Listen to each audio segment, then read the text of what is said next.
नमस्कार, मी अदितीज book of रेसिपीजमध्ये पुन्हा एकदा तुमचं खूप खूप स्वागत करते. आजच्या व्हिडिओमध्ये आपण हा कस्टर्ड केक कसा बनवायचा ते बघणार आहोत. केकची एकदम इझी अशी ही रेसिपी आहे, पण चवीला खूप अप्रतिम असा हा केक लागतो. रेसिपी मी नीट व्हिडिओमध्ये समजावून सांगितलेली आहे, त्यामुळे व्हिडिओ शेवटपर्यंत बघा.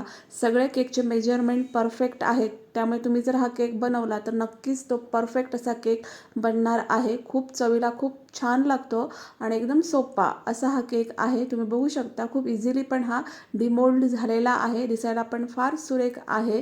अगदी मुलांचा आवडता असा हा केक तयार होतो. तुम्ही बघू शकता किती सुंदर असा केक झालेला आहे आणि एकदम सॉफ्ट असा हा केक झालेला आहे आणि एकदम कमी साहित्यामध्ये हा केक होतो. तर बघा हा केक किती सुंदर झालेला आहे, हे बघा, आणि एकदम सॉफ्ट. तर जेव्हा तुम्हाला कधी केक खावासा वाटत असेल तर तेव्हा तुम्ही ही केकची रेसिपी ट्राय करू शकता. खूप सुंदर असा हा केक तयार झालेला आहे, हे बघा. केकची एकदम सोपी जी रेसिपी आहे त्यापैकी हा एक केक आहे आणि पटकन होतो, जास्त वेळ पण लागत नाही. मुलांसाठी तुम्ही हा नक्कीच घरी बनवू शकता. मुलं काय अगदी मोठेसुद्धा आवडीने खातील इतका सुंदर असा हा केक तयार होतो, हे बघा. तर तुम्हाला हा केक कसा वाटला ते नंतर मला कमेंट्समध्ये नक्की सांगा. तुम्ही जर माझं चॅनल पहिल्यांदा बघत असाल तर नक्की सबस्क्राईब करा. सबस्क्रिप्शन एकदम मोफत आहे. तर तुम्ही बघू शकता किती छान असा हा केक तयार झालेला आहे, हे बघा. मस्त एकदम हा कस्टर्डचा पण त्यांना छान अगदी येलो कलर आलेला आहे. खूप सुंदर असा हा केक आता तयार झालेला आहे, हे बघा.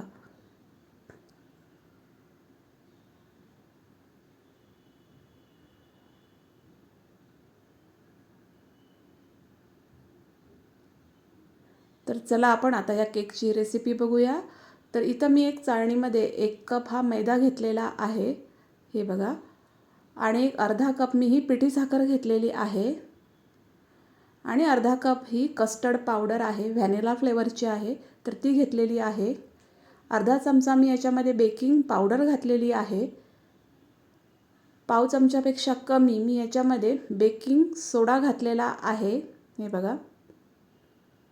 अगदी पाव चमच्यापेक्षा कमी हा बेकिंग सोडा घालायचा आहे. अर्धा चमचा बेकिंग पावडर, पाव चमच्यापेक्षा थोडंसं कमी बेकिंग सोडा. आणि आता मी हे सगळं व्यवस्थित चाळून घेतलेलं आहे, हे बघा. थोडीशी जाडसर साखर वगैरे होती ती निघून गेली. एक 1/4 कप मी याच्यामध्ये तेल घेतलेलं आहे, आपलं नॉर्मल कुकिंगचं तेल आहे. आणि तेवढंच मी याच्यामध्ये दही घेतलेलं आहे, म्हणजे 1/4 कप इथं दही घेतलेलं आहे.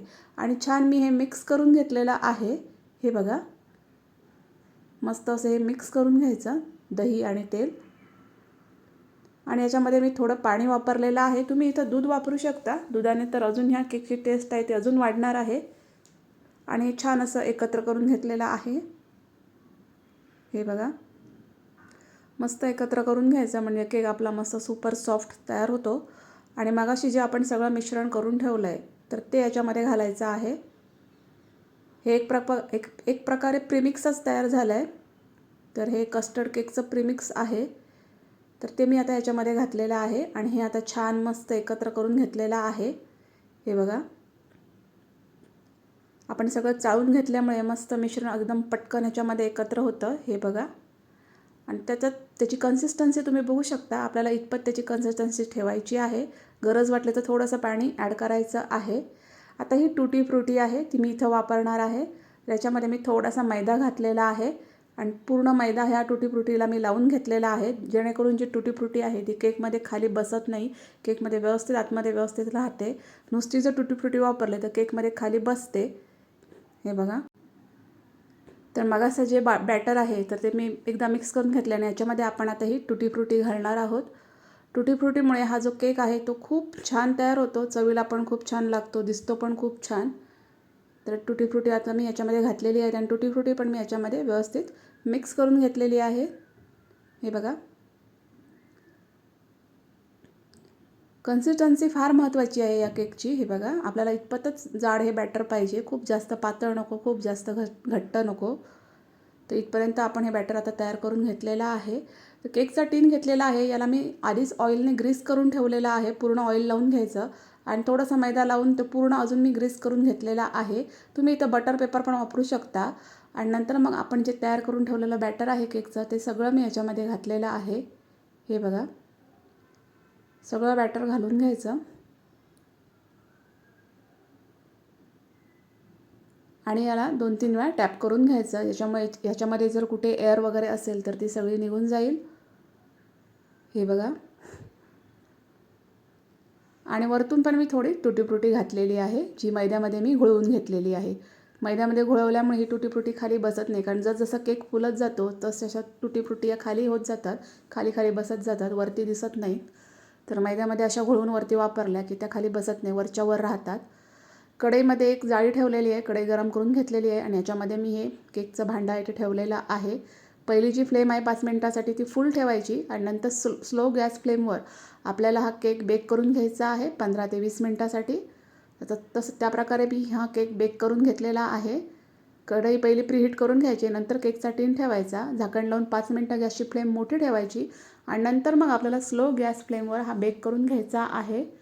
तुम्ही बघू शकता मी ह्याच्यामध्ये एक स्टिक पण घातलेली आहे. स्टिक मस्त क्लीन अशी बाहेर आलेली आहे, कुठेही त्याला केकचं बॅटर वगैरे लागलेलं नाही आहे, म्हणजे आपला केक परफेक्ट तयार झालेला आहे.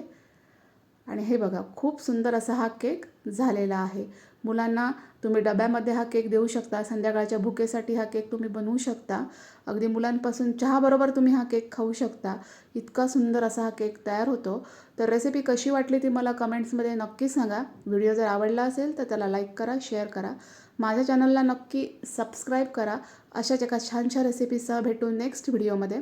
थँक्यू.